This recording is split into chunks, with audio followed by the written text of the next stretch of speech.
Hello বন্ধুরা, আজ আমি তোমাদের সাথে শেয়ার করব লক্ষ্মী পুজোর স্পেশাল ভাজা কলাই আলু এবং পনির দিয়ে একটা তরকারি। এই তরকারিটার নাম তোমরাই ঠিক করো কি বলা যায়। তো দেখো, প্রথমে কলাই ভাজাগুলোকে মিক্সিতে দানা দানা করে গুঁড়িয়ে নিতে হবে। আর এদিকে আমি তেলের মধ্যে পনিরগুলোকে ভেজে নিচ্ছি নুন এবং একটু হলুদ দিয়ে। তারপর ওই তেলের মধ্যেই গোটা গরম মশলা দিয়ে দিলাম। তারপর দিয়ে দিলাম আদা এবং কাঁচা লঙ্কা বাটা। তারপর জিরে গুঁড়ো, হলুদ গুঁড়ো, ধনে গুঁড়ো এবং কাশ্মীরি লাল লঙ্কার গুঁড়ো দিতে হবে রঙের জন্য। তারপর সেই উপকরণগুলি ভালোভাবে মিশিয়ে নিয়ে একটু সামান্য জল দিতে হবে যাতে না মশলাটা চুয়ে যায়। তারপর দিয়ে দিতে হবে সিদ্ধ আলু ম্যাশ করে। তারপর সেগুলিকে ভালোভাবে কষিয়ে একটু জল দিয়ে দিতে হবে। তারপর দিতে হবে স্বাদ মতো নুন আর সেই কলাই গুঁড়োগুলি। তারপর একটু গরম জল দিয়ে ভালোভাবে মিশিয়ে নিতে হবে।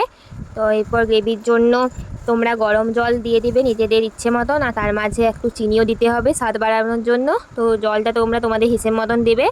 তারপরে ঢাকা দিয়ে রেখে দিতে হবে 5 থেকে 10 মিনিট। তার মাঝে পনিরগুলো দিয়ে দিবে, আগের থেকে দেবে না, নইলে পনির ভেঙে যেতে পারে। তারপর ঢাকা খুলে নামাবার আগে দিয়ে দিতে হবে 1 চুটকি গরম মশলা। তো দেখো, আমি পুজোতে হিঙের কচুরি এবং এই তরকারিটি বানিয়েছিলাম। টাটা।